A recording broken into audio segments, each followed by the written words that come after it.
All right, there we go. My name is Morgan Reed or Colton or whatever you want to call me. This is a reading celebration for Cletus Crow's Jesus Freak, which is being published by Pig Roast Publishing. We have an awesome list of readers tonight. Starting us off is Gabriel Hart. I want to go ahead and read a little bio that I wrote for him. Gabriel Hart is a writer, reporter, journalist, musician, author, poet, and punk badass living in Joshua Tree, California. His published works include Virgins in Reverse and Intrusion by A Traveling Shoe Press, 2019, Fallout from Our Asphalt Hell, and Unsungs, Volume 1, both from Close to the Bone Publishing, 2021, and On High at Red Tide by Pig Roast Publishing, 2024. Gabriel is also editor in chief of Beyond the Last Estate, which he has been gracious enough to let me and a bunch of other indie lit writers be a part of, and also Kim Vodka, who's to my left, and also in my little square here. So without further ado, Gabriel Hart.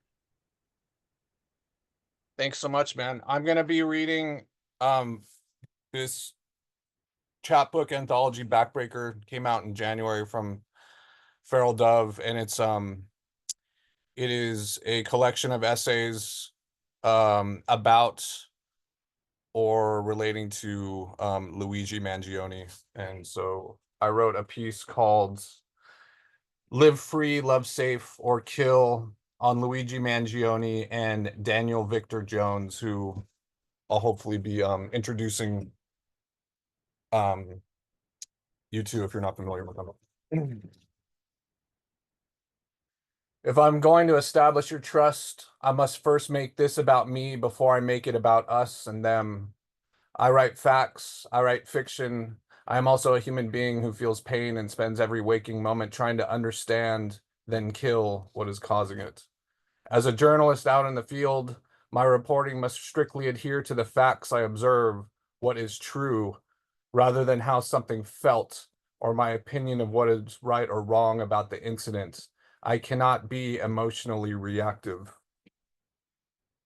As a fiction writer, I confine myself to my desk at home, taking extreme liberties with truth by allowing my unconscious to intuitively run riot in feeling, while insisting that what I write contains overarching elements of universal veracity of which I cannot deny. Often I will find the undeniable by exploiting my themes to their furthest degree until I see blood drip from their bursting seams. As a human being, I feel pain, the most naked of truth, a shivering fact on a pulsing loop of which no human being can deny nor escape until the pain ceases or one ceases to exist. Pain is so true it could also drive one mad enough to take their own life or one of another human being. Another human being can be the direct source of one's pain, whether emotional, physical, or spiritual. And if another human being gains enough power, the pain they inflict can be economical, which within itself contains the full range of the emotional, physical, and spiritual. It has been said we must not confuse fact with feeling, but that all changed after Luigi Mangione murdered United Healthcare CEO Brian Thompson earlier in December. I do not know every detail because they keep changing and continue to be challenged, nor was I a reporter out on the field witnessing the tipping point assassination. Like you, I could only observe it third hand through a screen within our screens, staring down the barrel through a hall of mirrors, finally aligning to illuminate our authentic reflection. And for a story so early in its development, even after the deliberate fact that a brave patriot sacrificed his own freedom to kill a significant source of our pain, our feeling is everything. It cannot be denied.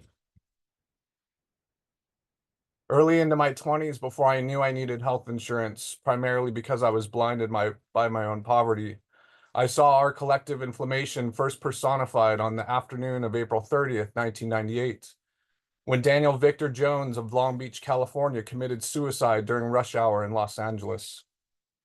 Jones parked his gray 1994 Toyota pickup on the transition loop between the 110 Harbor Freeway and the 105 Century Freeway, accompanied by his 7-year-old Labrador Whippet named Gladys. With a shotgun and Molotov cocktails prepped in his truck bed, Jones began unfolding in a huge cloth banner on which he had painted the message, HMOs are in it for the money, live free, love safe, or die. After Jones hung the banner on the overpass, he began pointing the shotgun at the passing cars below with no intention of This hurting is it. so beautiful. I think I'm touching my cock.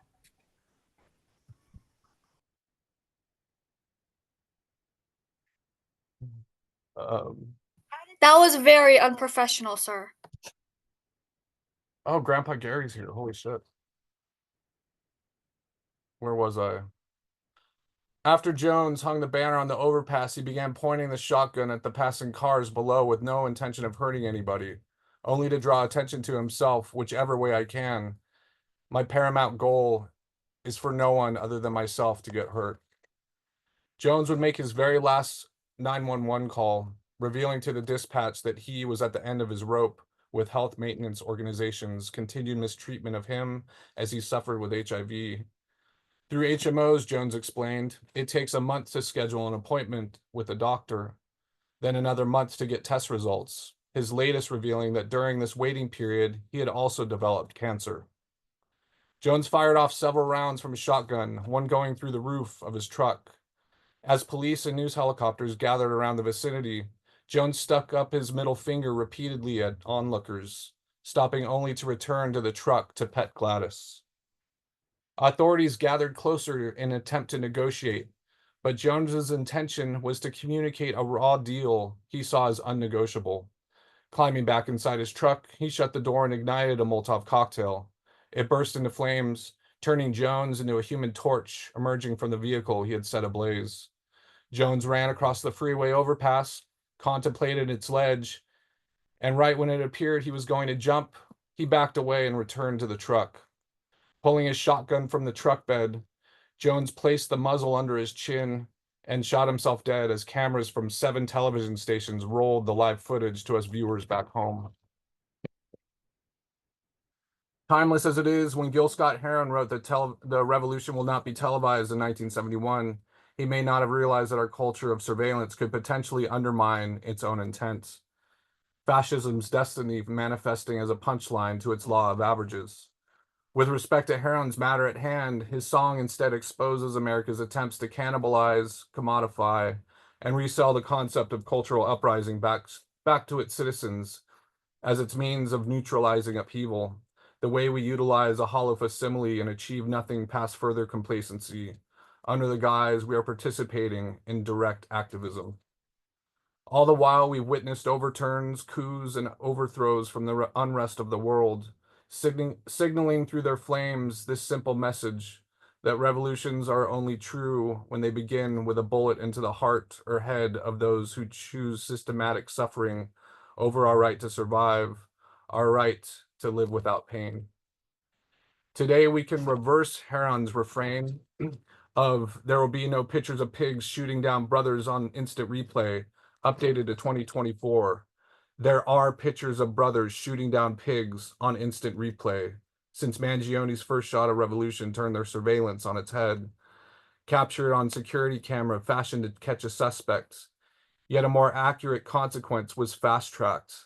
The revolution will now be monitored, the whole world watching, justice served from a warm safety of our homes, the glow of our screens as our flickering hearth, the shadows dancing like advancing folk heroes in black hoodies and face masks, the pop, pop, pop like carbon combusting, effervescent. And weeks later, the world is still watching, clicking the watch again button repeatedly with giddy reverence for Mangione's cold-blooded courage, delivering us a hot energy. It's the holiday gift that keeps on giving, inspiring piles of class war memes shared by masses, an aspiring last resort option for men at the end of their ropes, perspiring women fanning themselves while fantasizing of their new Italo Adonis, the purity of these feelings trickling to our children, overhearing and all seeing. Let them ponder the bullet as a seed to be planted into one systematic diseased mind to release the pressure of millions, shrugging their shoulders or slapping their knees at every chief executive officer's on target terror they're now feeling, the mass approval from those they've denied.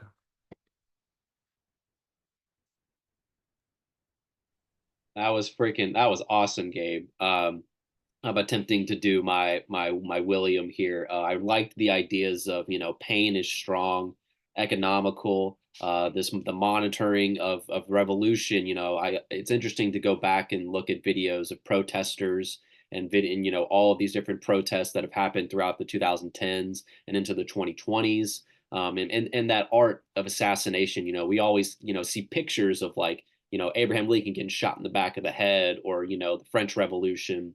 But this piece, provides a visceral, these real moments of, broken down men, you know, really exploring the depths of their own, psyche and the world. And it's for us to decide, what's moral, what's good, what's bad, what's selfish and what's, groundbreaking. And that was awesome. Thank you so much. I mean, this piece not only speaks to the reader, but it speaks to a generation. So thank you, Gabe. Thanks, everyone. All right, I'm gonna add these two people. Let's see, I will add this person, and then I will add Claudia. Okay, so next up on the list is me. I'm gonna go ahead and read. My name is Morgan Reed. I am from Memphis, Tennessee. I have released 3 books: Eyes Impaled by Spikes, self-published; Abuser with Pig Roast Publishing, that was in 2024. And then my newest crazy fucking piece, Using Your Hand to Block Out the Sun, which is self-published as well. I am going to read a piece from Abuser to be with the Pig Roast gang and to keep in theme with Jesus Freak. I'm also going to share a Google Doc of my piece so that anybody who wants to follow along can do so. If my computer will work with me here.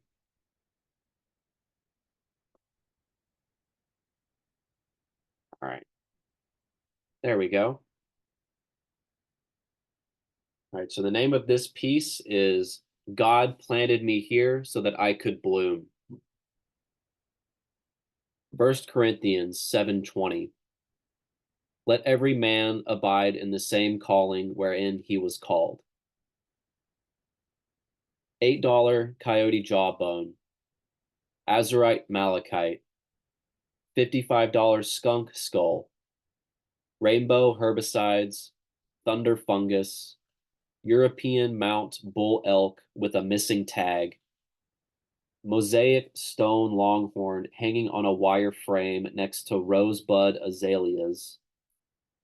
Moving crowd full of black 2nd Marine Division hats.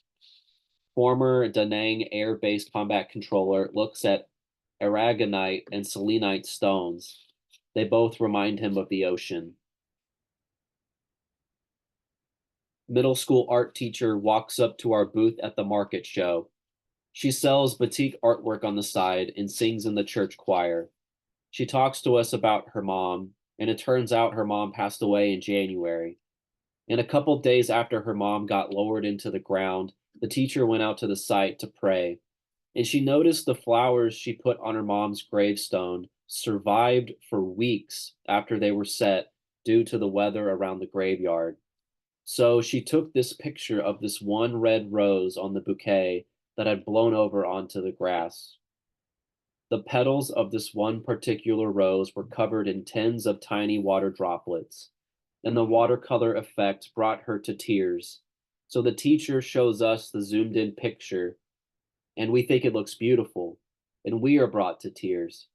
And she says thank you, and explains that she wants to create a new piece for a show coming up in March, and she wants to be inspired by her mom.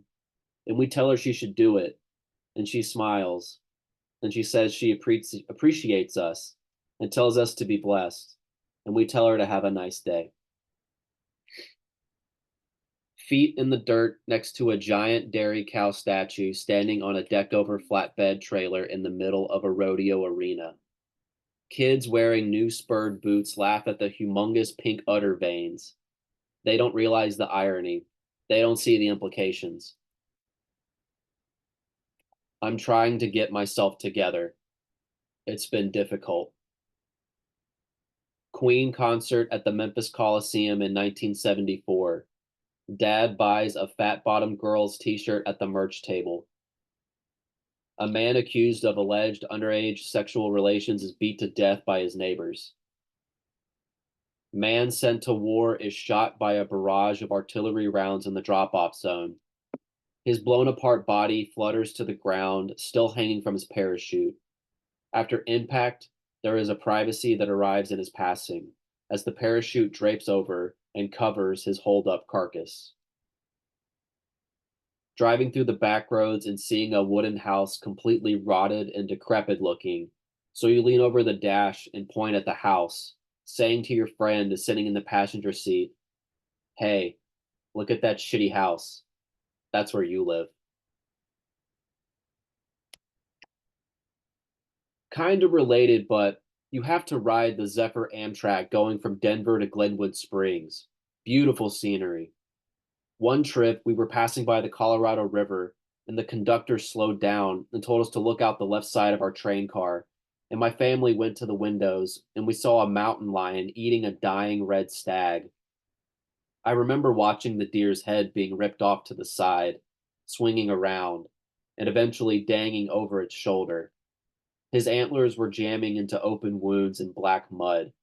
The cougar continued clawing at exposed ribs, pulling out ropey pink belly bites.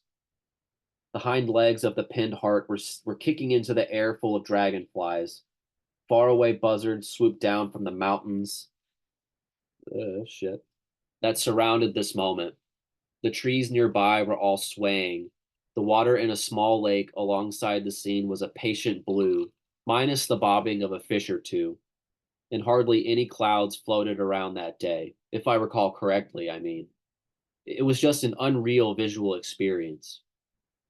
The colorful display ended as our car went into a tunnel, and man, it was an immediate cool down. Sorry, I'm rambling here. That skull over there, the 14-pointer, it reminded me of that stag. 1 Corinthians 7:24. Brethren, let every man, wherein he is called, therein abide with God. So yeah, that's my piece. I wrote this in 2023 or 2024 or 2023 when I was traveling with my parents doing selling antiques. So yeah, thank you all for listening. You're amazing, dude. Thank you for hosting this so much. I really appreciate it. Thank you, Cletus. You're incredible. Nobody gives a fucking. All right, yeah, Kim was trying to tell me like, keep this guy out. Okay, so I believe up next is Kim Vodka. So I'm gonna go ahead, or no, yeah, yes, no wait. I think next is shit. I need to get my shit together. I think up next is. Let me look at my notes here. Up next is on Graham Irvin. Okay, so Graham, I'm gonna go ahead and do your intro here. Graham Irvin is a writer from North Carolina currently living in Philadelphia, Pennsylvania. His published works include Livermush from Back Patio Press 2022 and I Have a Gun by Rejection Letters 2024. Graham also has pieces which have been published in lit mags including X-Ray, Joyland, House of Vlad, Go City, and many more that you can go find on his website, grahamirvin.com.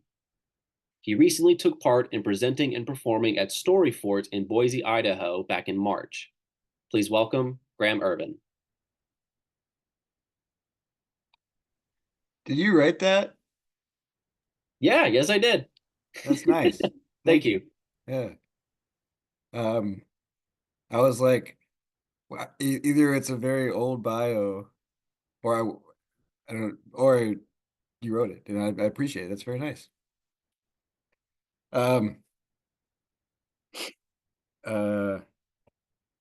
Yeah, I'm just gonna read one thing. I'm working on like a long prose project. I think this is like the beginning of it. But who knows? Maybe it'll not be in it at all. I'm gonna like use this light, so I don't know if it's gonna like doesn't work. Light's not working. There it is. All right, y'all. This is called Waterfalls. In 1995, the movies Kids, Lahain, The Doom Generation in Georgia came out. Friday, written by and starring Ice Cube, came out. Then Mirror Ball by Neil Young with Pearl Jam, the king of proto-grunge, hammering a final nail into grunge's coffin, a quarter after Collective Soul's self-titled album, a post-grunge anthem, signed the genre's death certificate. Pianist Wild Bill Davis died at the age of 76. Actor David Werlow died at the age of 60. Playwright Howard Koch died at the age of 93, all on the same day. Novelist Don Carpenter and philosopher Gilles Deleuze committed suicide months apart. I have a notebook where I write these things. I have tabs open on my computer. Murders in 1995, suicides in 1995, independent films in 1995. I care about these things because Justin Jerome Kiever died on August 17th, 1995. I care about Justin Jerome Kiever because he was my father. Justin might have seen Bad Boys. He might have seen Friday.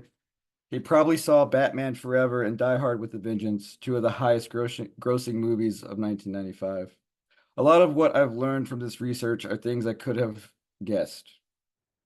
I care that Justin Jerome Kiever was a good father.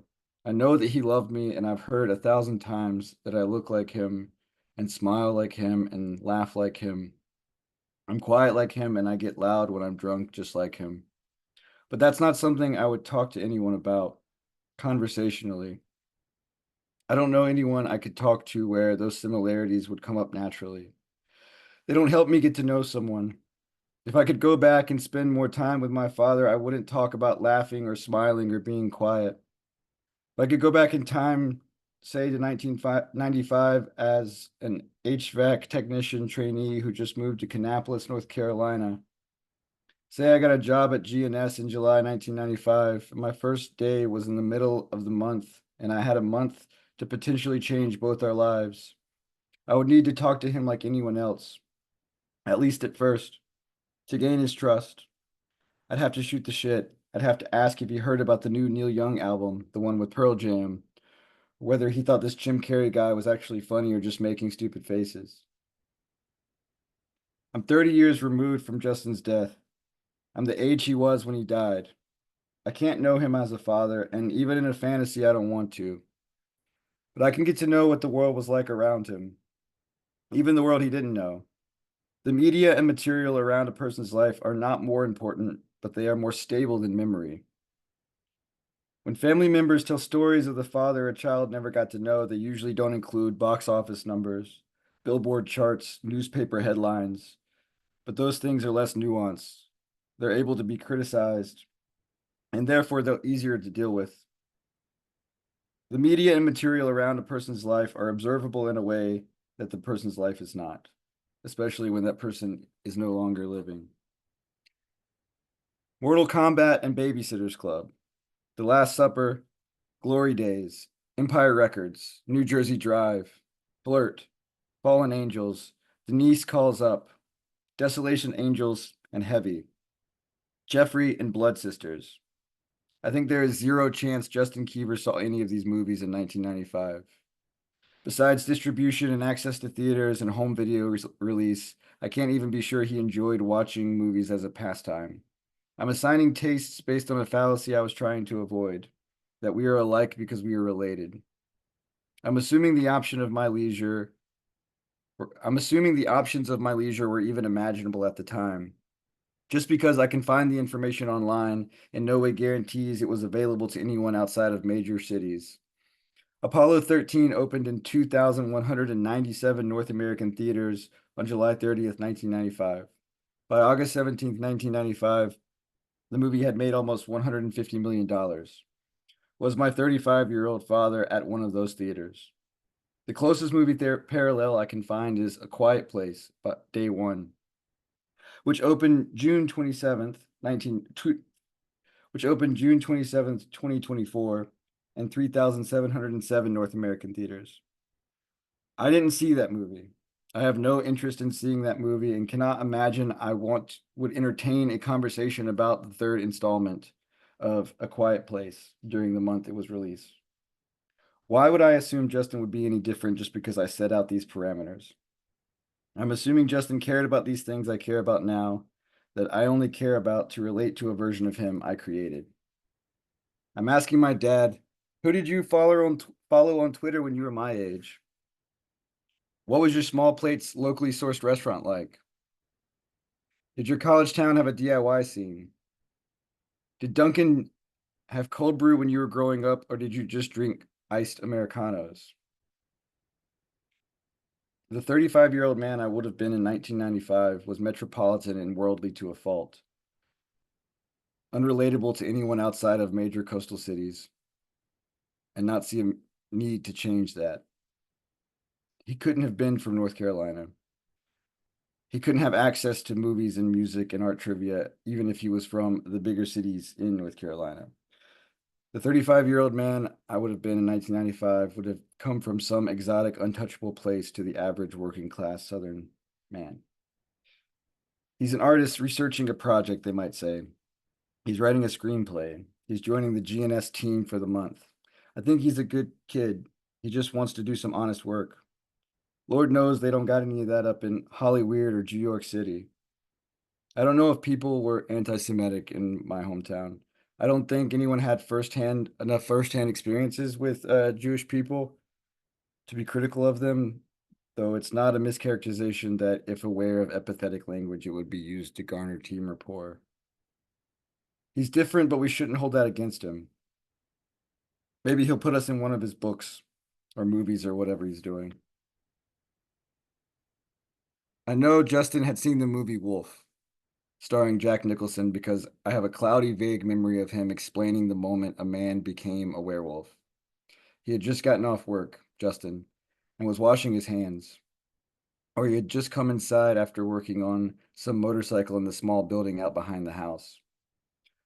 Whatever the reason, he was washing his hands while telling the story, describing the scene, and I thought for a time the werewolf in Wolf violently transformed while his grayish-white wet hands were clasped about 18 inches from his face, with elbow bent at a 90-degree angle.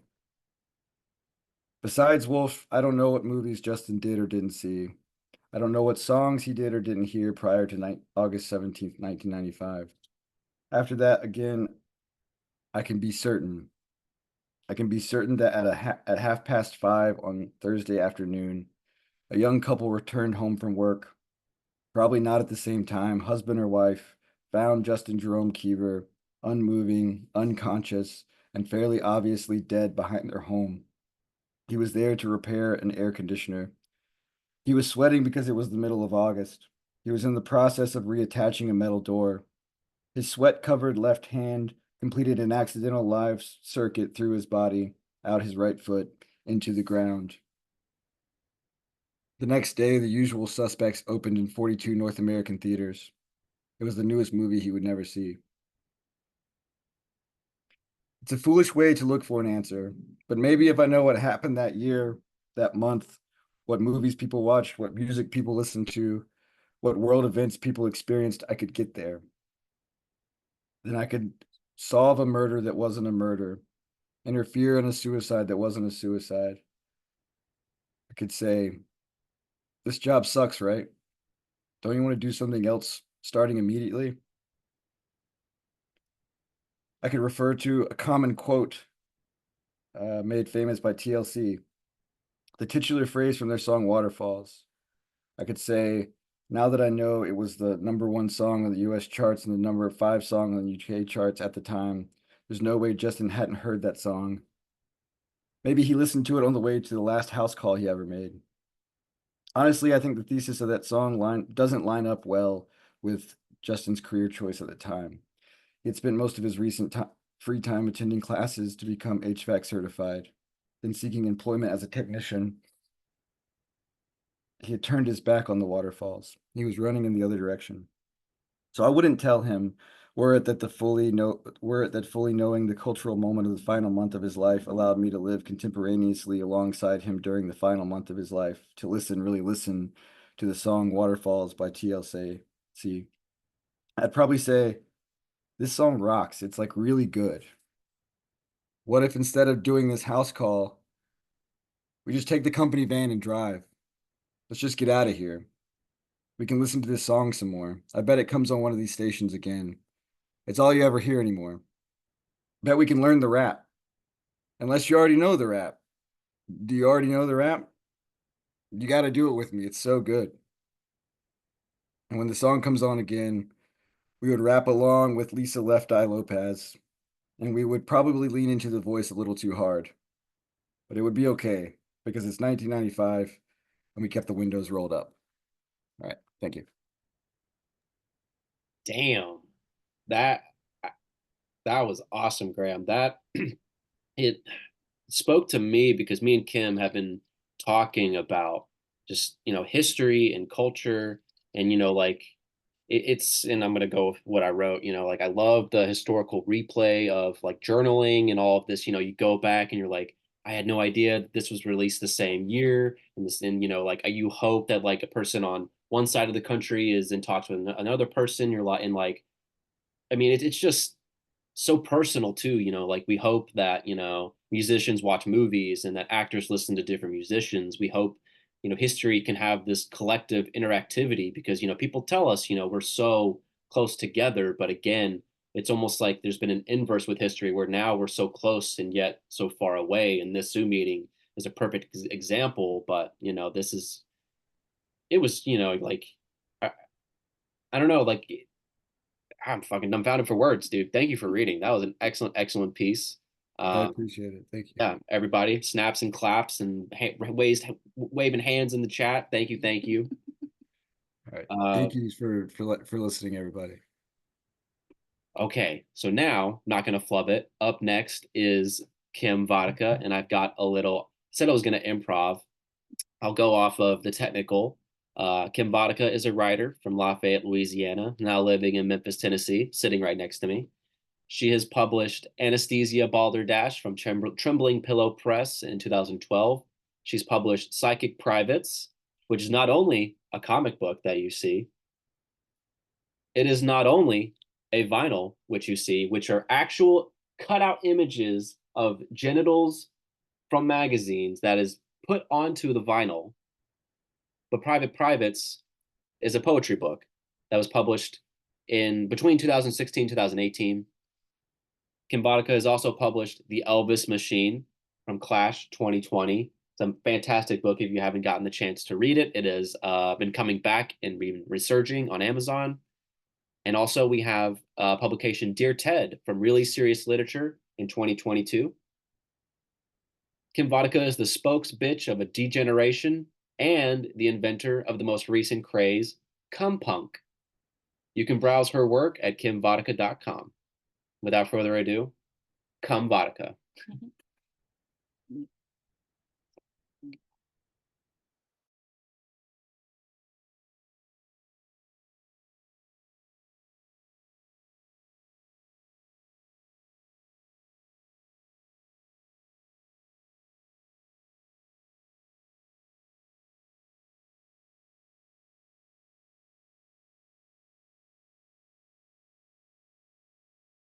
Yeah. All right, so we're gonna try and share a cum punk video.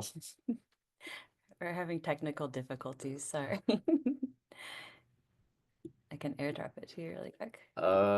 Is it what is it on YouTube? Oh, it is on YouTube, yeah. What's the name of it? Spin Coffee Consmart. I can give you the link. Can you post it in chat? Yeah. Stupid.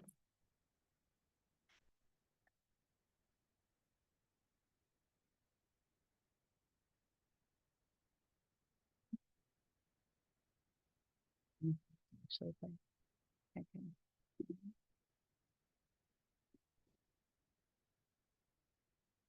There we All go. right, so I'm gonna try and get this video to play here. I feel like I'm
All right.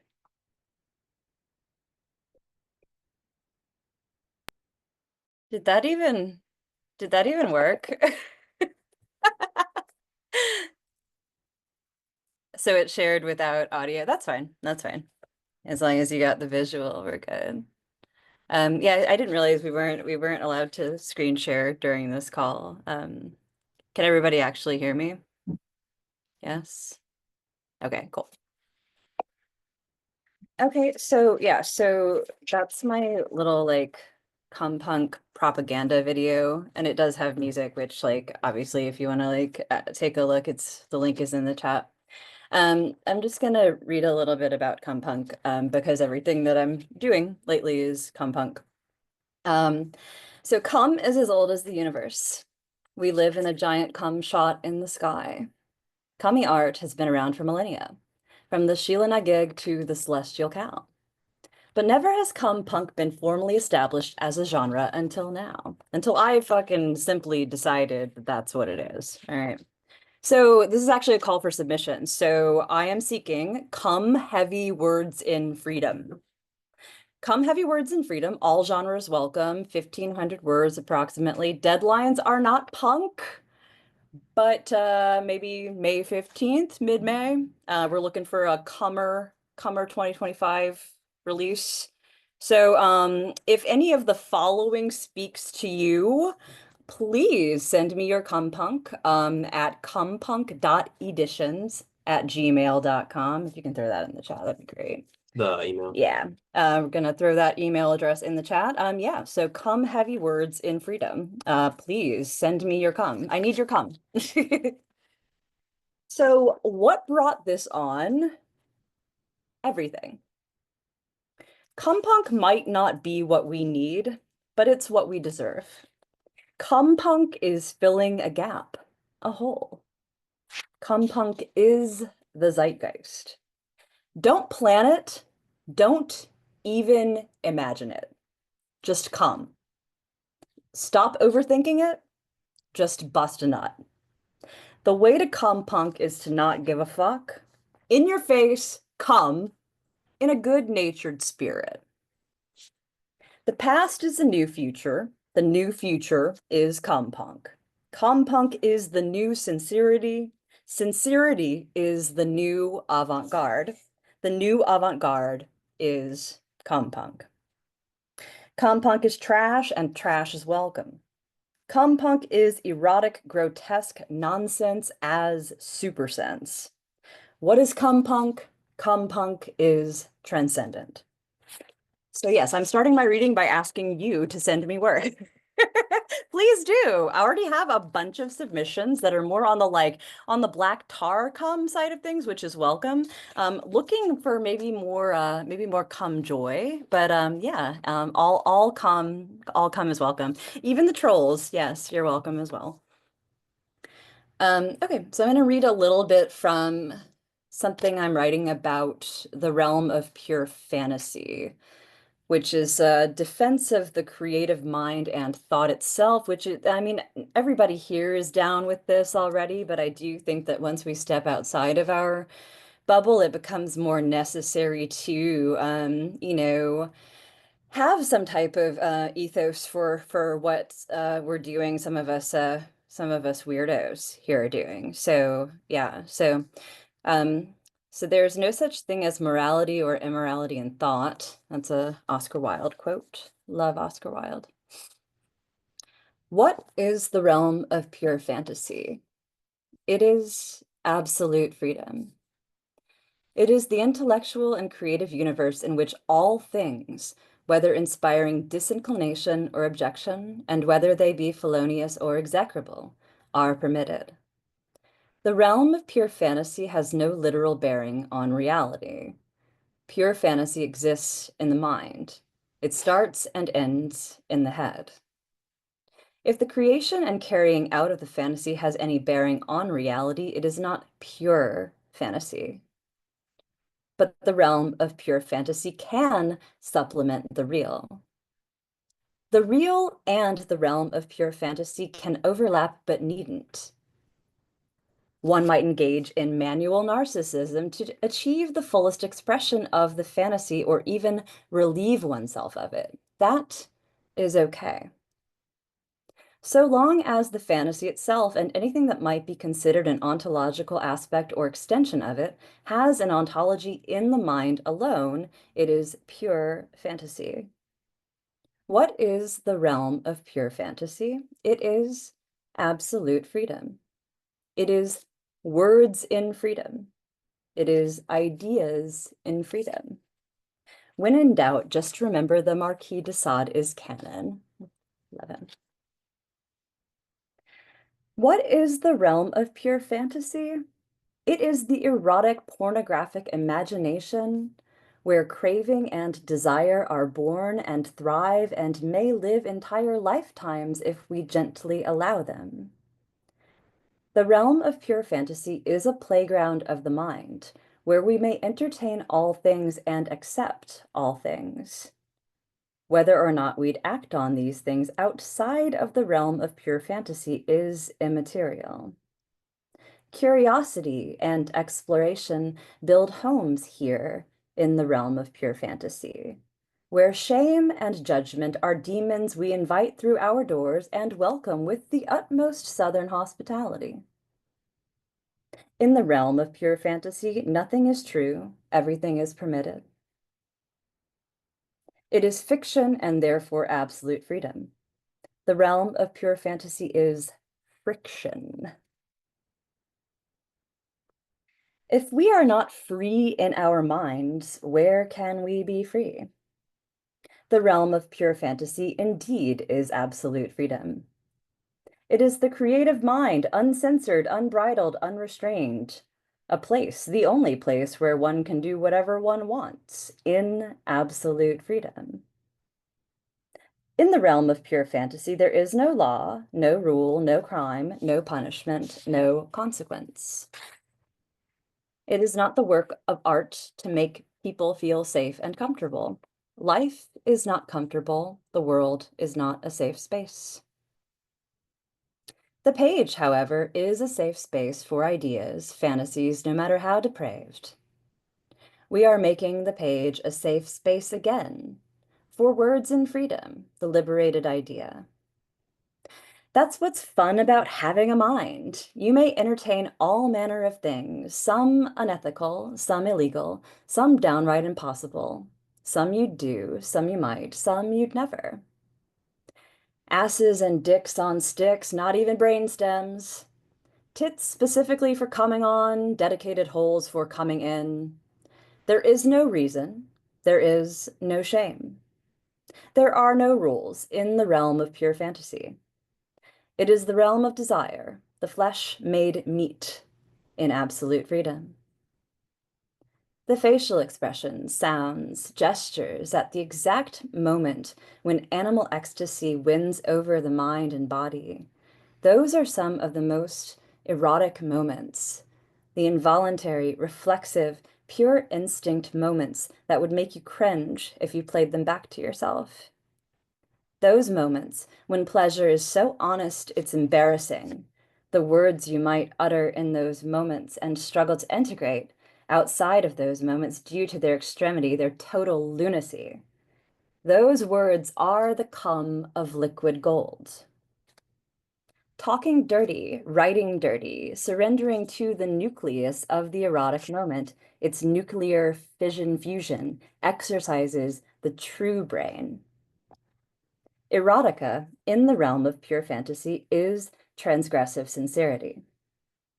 Even erotic, the word itself, sounds like the feeling immediately preceding orgasm, that grinding, dissolving feeling as you become consumed and paralyzed by pleasure. Erotic, eros, rotting, a little death and supernal resurrection. Erotica, in the realm of pure fantasy, creates an enthralling, ecstatic experience for the reader, the decline of flesh into pure meat spirit. And yeah, this is what I'm talking about when I talk about cum punk. Okay, a little bit about the erotic shadow, and then I'll get into, something that's probably more exciting. What is the erotic shadow? The erotic shadow creates mutation at the level of base arousal. Repression creates desire. The stronger the repression, the more bulbous and pendulous the terrestrial cum cow tits, or whatever the equivalent. The mutation matches the intensity of repression-born self-hate, externalized as sadism with elements of masochistic self-chastising, like mystics who self-abuse until they achieve union with the divine. Mystic martyrs, their self-hate and self-loathing so deep the only possibility of self-love is self-abuse, until delulu kinked and hallucinatory enough to believe they have been subsumed into the divine when they have in fact committed suicide by 1,000 paper cuts. The sexless mystic turned saint is perhaps the most sexually deviant of all, for what lurks in their erotic shadow is, they secretly want to fuck God. That's for you, Cletus. The erotic shadow, in some ways, is born of life itself. Life itself is traumatizing, and we develop emotional deviancy. The trauma of life makes us pain junkies, whether giving, receiving, or both. There is something sadomasochistic about being alive, reflected in the realm of pure fantasy, the mutant products of repressing the contents of the realm of pure fantasy, and the ways we choose to answer the call of the void for a little death. How quickly after we come do we repress our true desires such that our brains do not consciously encode them? Let us not forget them. Let us not dismember them. Let us not publicly revile that to which we privately beat off. Let us remember. Enter the celestial cum cow, bearing the milky bags of sweet cream dreams. The sexual deviant can achieve union with the bovine divine in the opposite of mystic martyrdom, self-arrival, and take the path of sincerity, integrate the erotic shadow, transform the delulu kink into the lucid, fully embodied kink, experience wholeness, the wholesome whole. The contents of the pornographic imagination can be horror that mimics the erotic shadow. But porn, even cishet horror porn, can be healing. The contents of porn brain can be healing when pulled from the shadows and integrated into consciousness, embraced as part of true self, rather than repressed in the unconscious with the disowned parts of self ghettoized in the realm of self-hate. It can be a basic excess experience, a heavy collision between the conscious and subconscious for the purpose of renewal. A dialectical alchemical process powered by the very sadomasochistic energies that led to the myth of the cross. Pornography can be a model of hell, but we can build a heaven in hell's despite, with the help of the dialectical cum cow, the sacred profane, the celestial cum cow multiverse. And it is through the realm of pure fantasy that we may arrive there. All right, and now what everybody came for.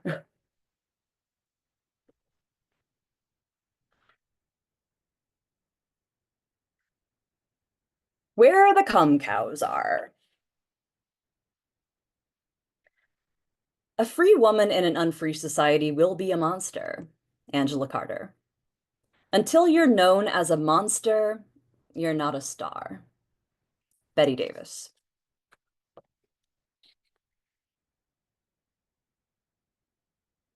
The night Cock-E Cuntsmart wore his stupid man suit and made mischief of one kind and another. The great mommy called him temporarily embarrassed libertine, and Cock-E Cuntsmart said, "I'll eat your whole." So he was sent to bed without cold milk or warm milk or blood or cum or anything. That very night in Cock-E Cuntsmart's room, a miraculous udder grew and grew and grew until it was mysteriously detonated by the imposition. And from his ceiling flowed primordial rivers from glow-in-the-dark stars, and the glow-in-the-dark stars became binky nipples, and the walls became the milky curdled world all around. And the milk ran black, and the primordial rivers were the Lethe, Phlegethon, Cocytus, Acheron, and Styx. And the rivers flowed into an ocean of black tar cum with a private boat for Cock-E Cuntsmart. And he sailed off on the ocean of black tar cum through night and day, and in and out of weeks, and almost over a year, to where the cum cows are.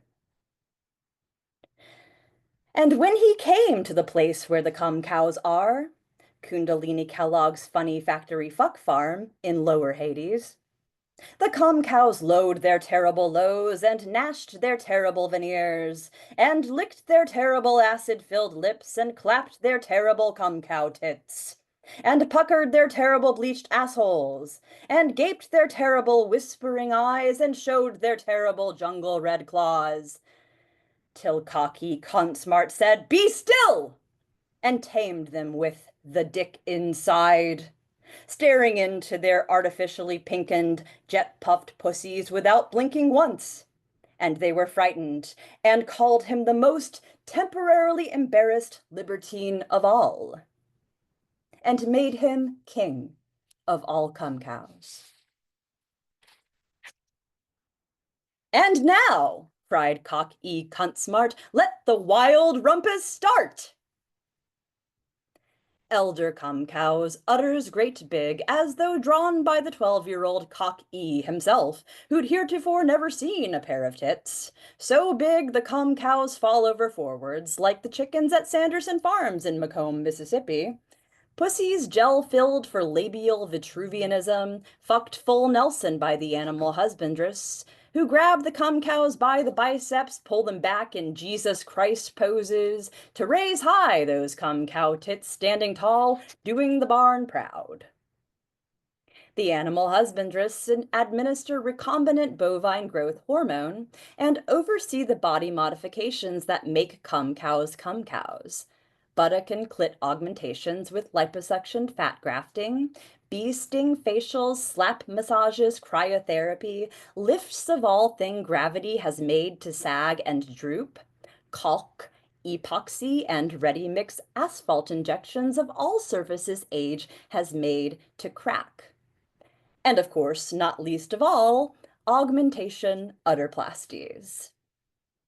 The elder cum cows get fucked by the animal husbandress and suck the cocks of the inseminators wearing witchy execution masks, fluffing the inseminators while the animal husbandress tweak the Triple J cup udder teats until they produce milk and squirt fresh cum cream, bumping the bag, as it were, turning the whole funny farm big red barnyard into a milk orgy. The elder cum cows suck hard and make efforts to be as productive as possible, for the threat of retirement to the beef class looms. The career of a cum cow in its prime is 2 to 4 years, after which it is used as its use value may permit, but at any point may be slaughtered. The inseminators get fluffed and enjoy the show as they prepare for the highly ritualistic insemination, an occult rite, picking angel numbers from a wizard hat, numbers corresponding to glory holes punctured in stall doors. Behind the holes punched lie more holes.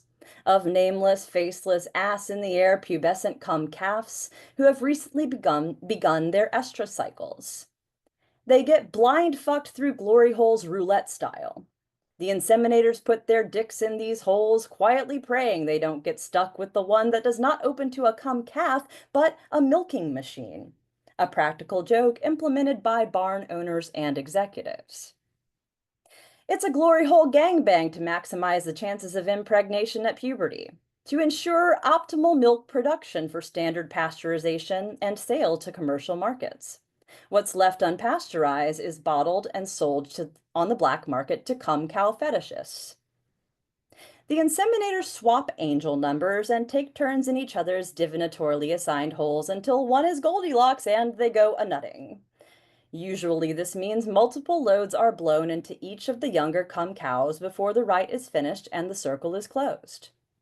Meanwhile, the elder cum cows continue to suck and get milked and fucked as blue ribbon examples to the youngsters, because the show must go on for the inseminators to stay hard, well fluffed so they may nut more than once in the pinch hitters, the littles with pussies like ham sammies and turkey lunchables, to secure the chances of breeding more cum cows, thereby keeping the barn, the funny farm, in business and giving the dairy industry a boost.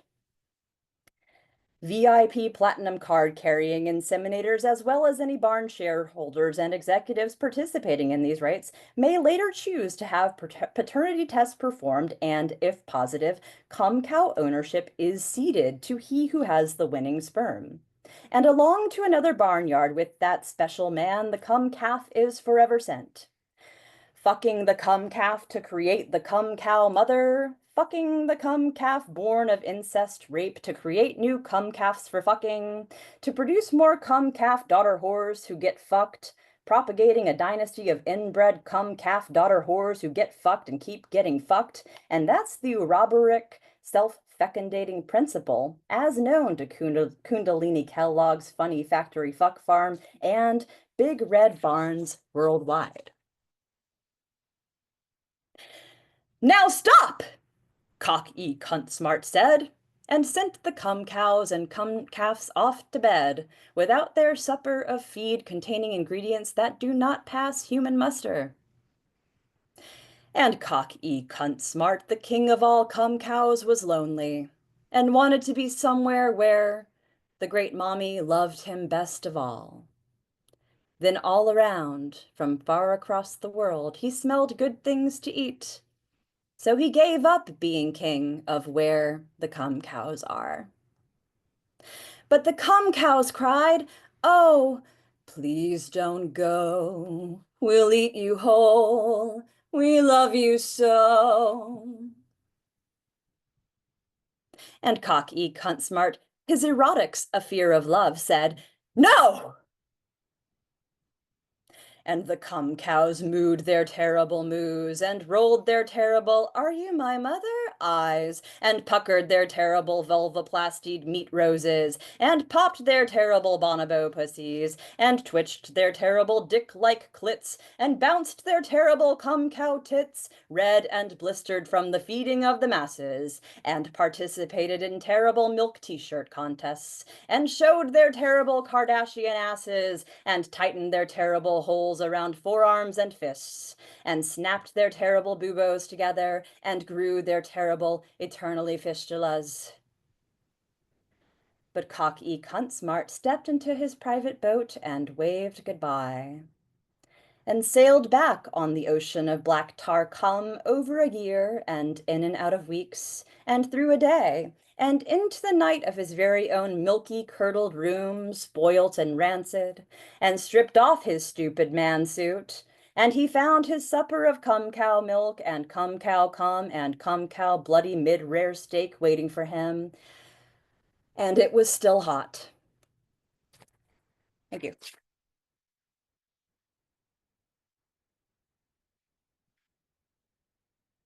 I'll go ahead and talk on your screen, Kim, but I'm always lost for words when I hear your writing. And me and Kim have been hanging out a lot, just philosophizing and talking about the the erotic, the the shadow, desire and cum cows, and it's just it's a trip because going to where the wild things are and making it this like society-esque orgy, nutting and fucking and sucking, but in this like wholesome erotic kind of like kind of fantasy. It's like nobody else is doing this. No, like this is something that is purely within this kind of indie lit world. Like nobody that I talk to writing, formal fiction is doing this. Nobody that's in like an MFA philosophy program is thinking about this. Kim Vodka is truly unique, and y'all should absolutely submit to Cum Punk. Uh, I I just have to clap. I just have to clap. Thank you, Kim. Clap your cum cow tits. Thank you. Yes. But yeah, if that is your jam, please send me your cum jam to cumpunk .editions@gmail.com. Thank you. All right. So now I'm back on my laptop. Once again, thank you to Kim Vodka again. When I think of some of the best writers in Tennessee, and I think of two people, I think Cletus Crow and I think Kim Vodka. And I myself, I'm just getting started here, and it's just amazing to have them be inspirations for me. I consider myself to be very lucky. Anyways, up next, this is crazy. This is probably one of the first readings that I've done where I have met every person on this list. I had the pleasure of meeting Chloe when I was up in New York. So I have a little bio for Chloe Wheeler. Chloe Wheeler is literally a poet, literally just a girl, okay? Currently residing in New York City. She is I Don't Really Exist, okay, on Instagram, and Sardine Enjoyer on Twitter. She has been published at Hobart, Expat, Spectra Poets, Bullshit Lit Mag, Don't Submit, and many other places. They are an absolute trip on Twitter. If you haven't followed her, she is a leader, one could say, a dominant force of the Gooners. But beyond that, Chloe Wheeler is a fun, awesome poet, writer, what have you. So without further ado, Chloe Wheeler. Hi, that was lovely. Thank you. I'm very honored and excited to be here. Can you guys hear me? Well, I'm on a fire escape. Okay, wonderful. So mine is pretty short. I have a few poems that have been published places, but I'm excited to have the opportunity to read them. So in sort of the vein of Cletus's collection, I'm reading another poem for your consideration on Expat, which has, I think, similar themes. Let me wait for this ambulance to pass. Thank you, Cletus. I love you. And thank you for... Oh my God, this is so embarrassing.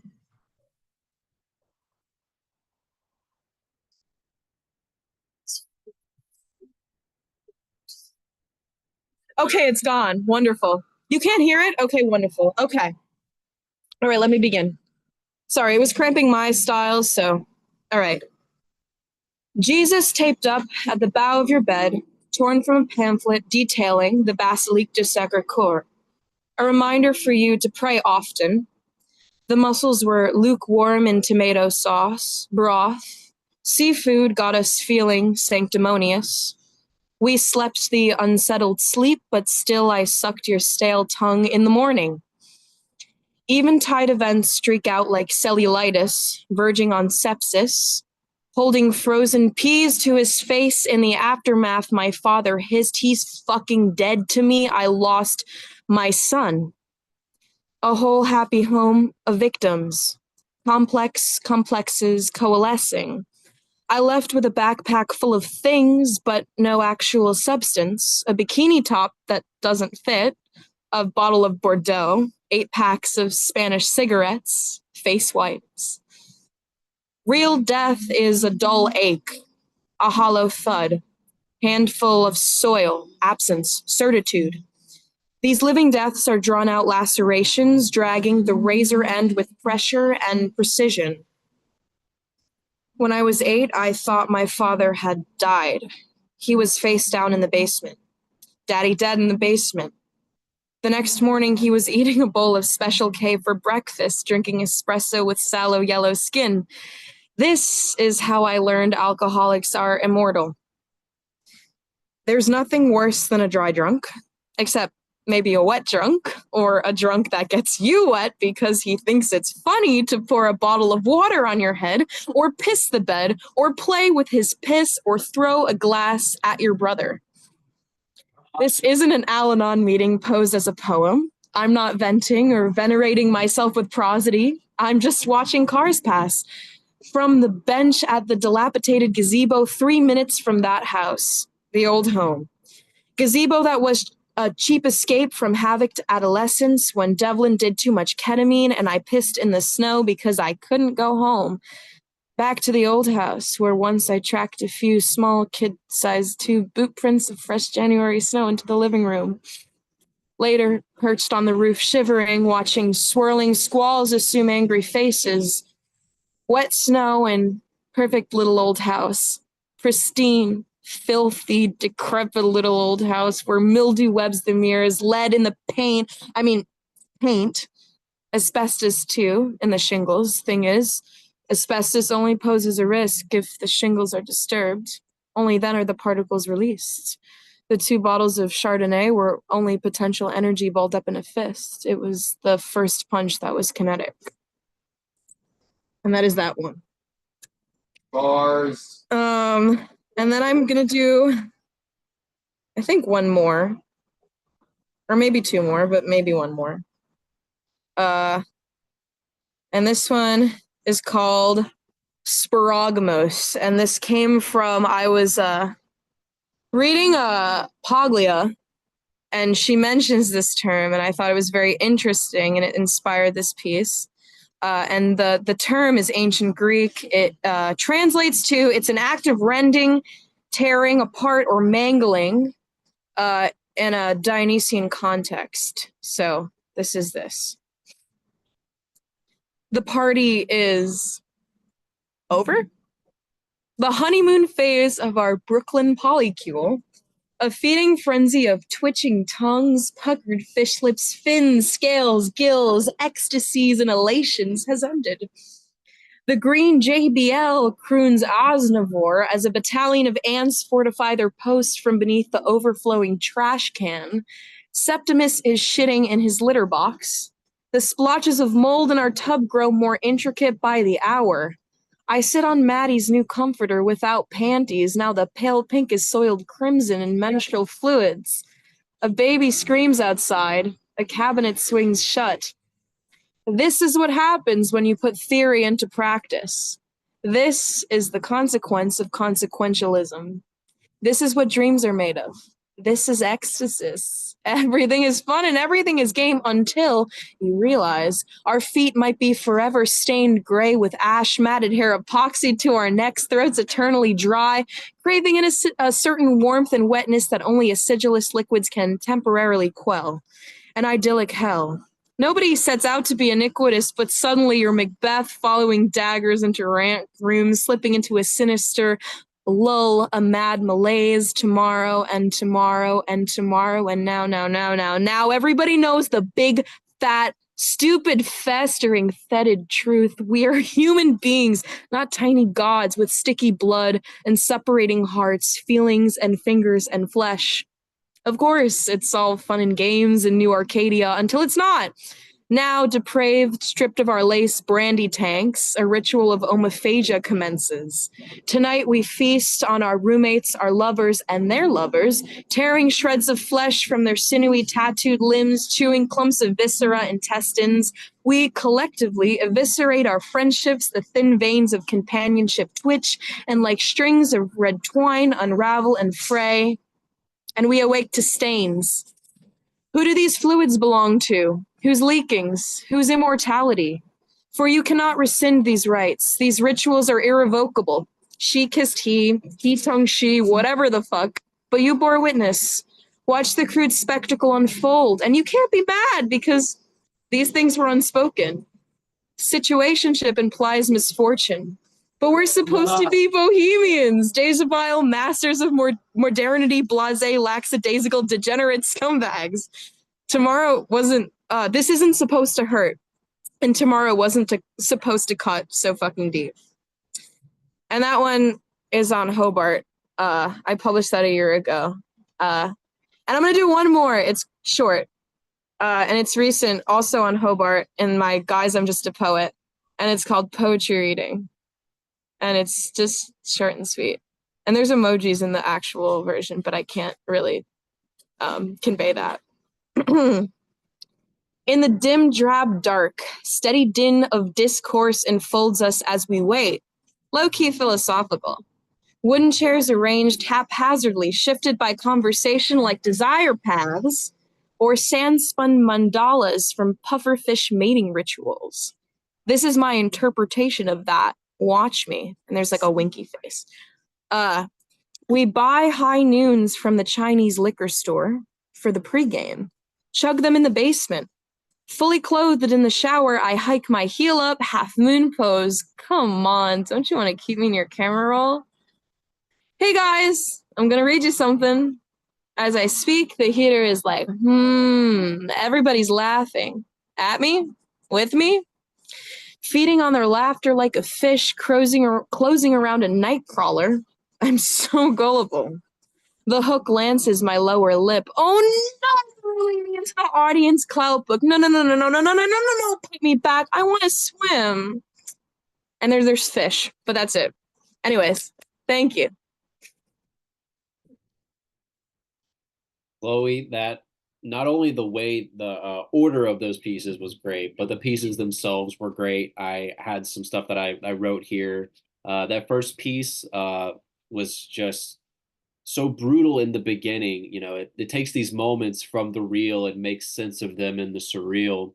And, you know, in that never ending history of memory. And, you know, Graham touched on this, and I think you went into it with this really beautiful poetry. And you made it your own. Your poetry is intense, but it has this whimper of hope. And like, you know, I remember when I had like a 103-degree fever and I was whimpering, and I'm like, I don't usually whimper, but it's in those moments where you're like, where the fuck am I? Why the fuck am I hurting? And you capture that super, super well. That second poem, you know, putting theory into practice, dreams and consequence, everything is fun. And you got into this really good rhythm, you know. I mean, it was just seriously impressive.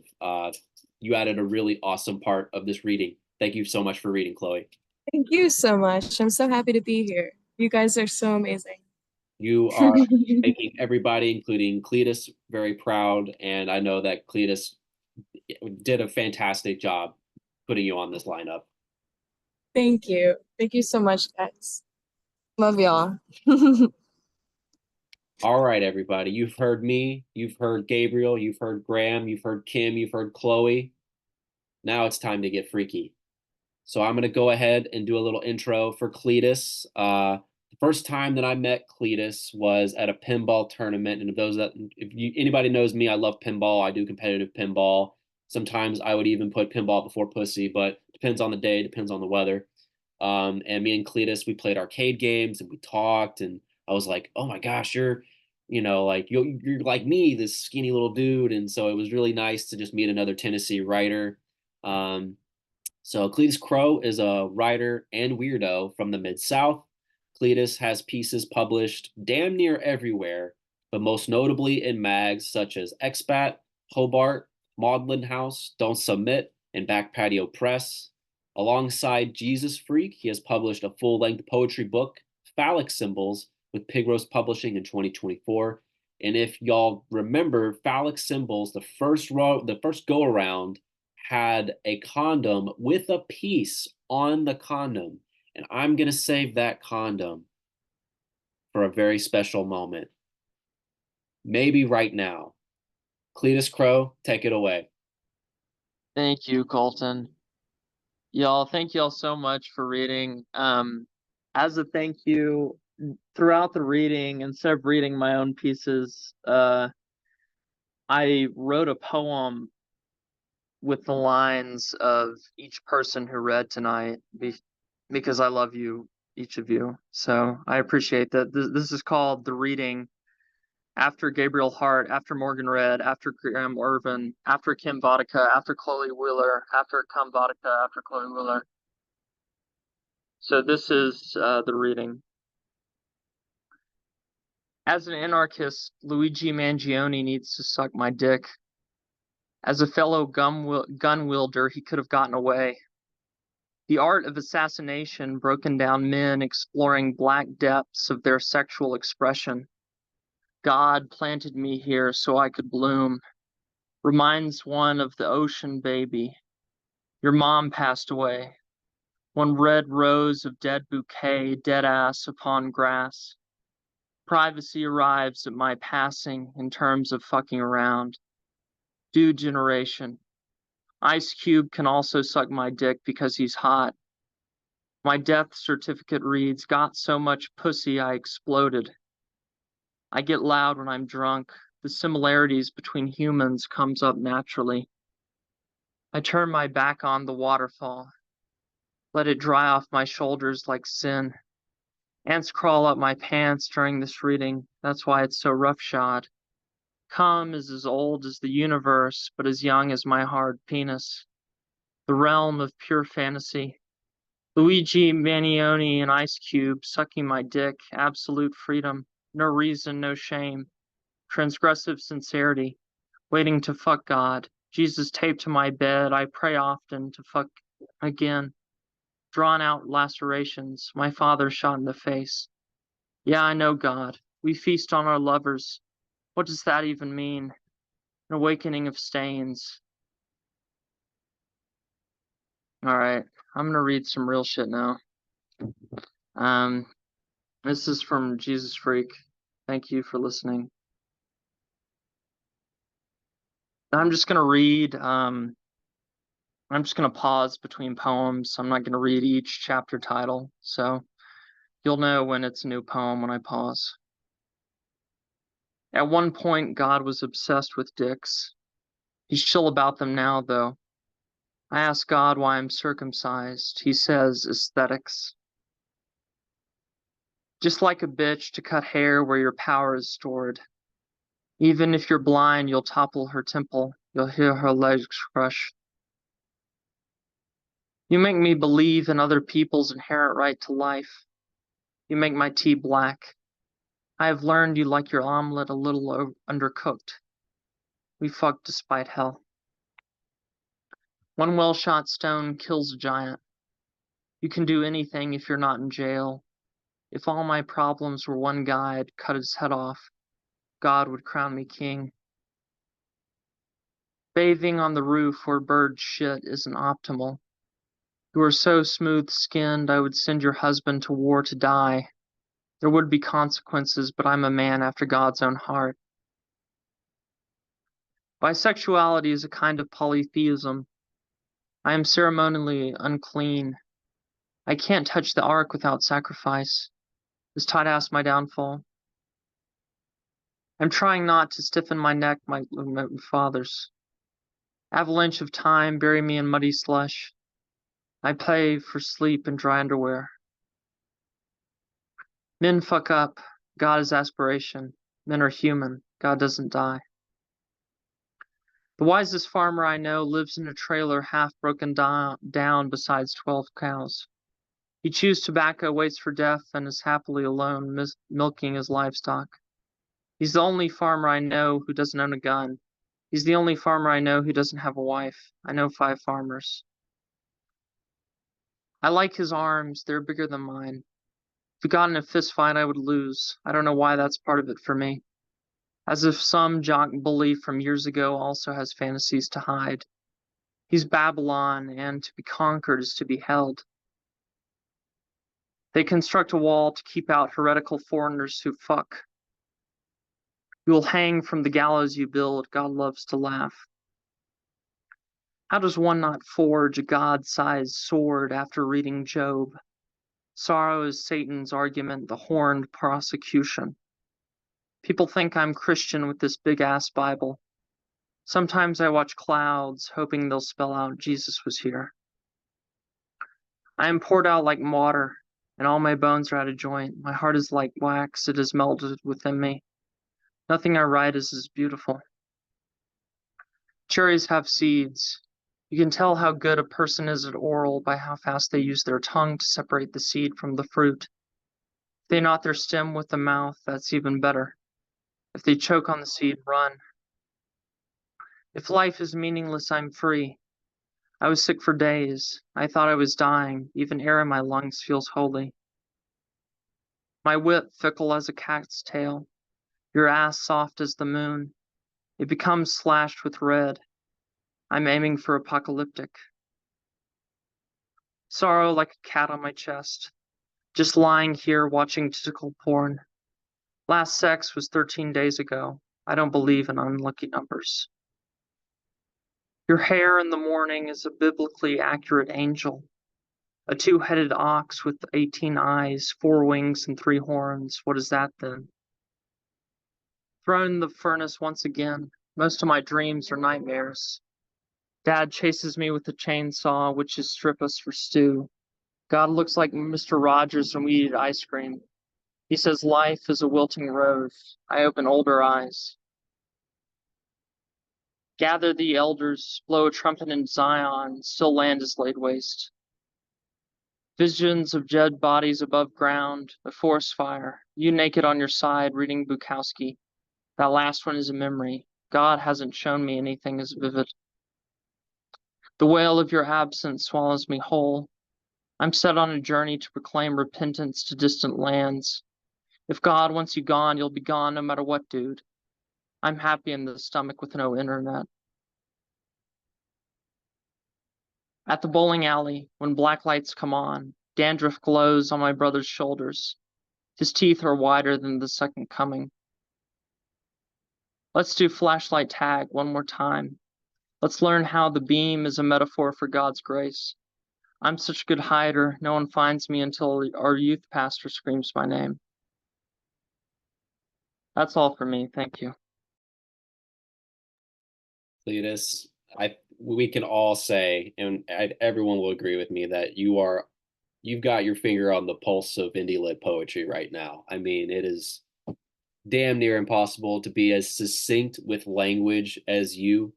From when I apologies for not mentioning this, but when I read Six-Legged Spider, I remember thinking, what the fuck is a six-legged spider?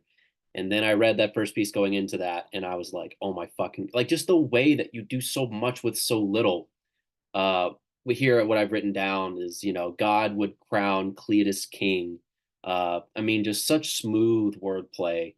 I mean, poeticizing poetry before you even get to your poetry, and the way that you're able to take these ideas from the Bible and really just make them so down to earth and so, uniquely relatable is just, it's beautiful. You turn the long form into a short form, and you do this thing where you bring the cringe into this beauty, this beautiful light, like the dust of dandruff under UV light, and putting your memories, into memories of youth group. Like I remember going to youth group as a kid. I'm from Tennessee. I grew up Presbyterian, but I went to a Baptist school when I was little, and I writing and poetry isn't really about whether you can relate or not, but it's even better when you can. And so I just, enjoy that I can, see a little bit of my life in your writing. And I know that other people can do it too. I also wrote down Cletus is a liquid, Cletus is a form, Cletus emanates through his writing and brings life back to poetry. And I think I just have to leave it there, man. You're fucking killing it. I'm so glad that you're a part of Pig Roast Publishing. Jeff did such an amazing job giving you the free range to just think and create. And everyone here is inspired by what you write. And we're so glad to have you here. And dude, I can't wait to get Jesus Freak. I ordered it. It's going to come. And I'm going to come. Like, it's going to be fantastic. It's going to be great. So everybody else, I do have I'm gonna try. Kim just said it's gonna become punk. It very much will be. I'm gonna try and put the link to Jesus Freak in the chat if nobody will beat me to it. Gotta go fast. Boom, there it is. And Pig Roast Publishing, pre-order it. Jeff does a really good job of putting his own unique little special touch with every order that comes out. He colors the little logo, little chair logo, and I've cut out every single one from a package that I've gotten. So once again, thank you to all the readers tonight. Thank you to Graham. Thank you to Chloe. Thank you to Gabriel. While you were fucking working and doing this shit, I tried to read during a pinball tournament one time, and I felt like I was all turned around and couldn't do it. Thank you to Kim, who is she just went to go pee. And thank you to Cletus Crow. Absolutely, you keep me wanting to write when I don't want to write. Thank you so much. And I'm gonna go ahead and stop recording so that we can talk shit.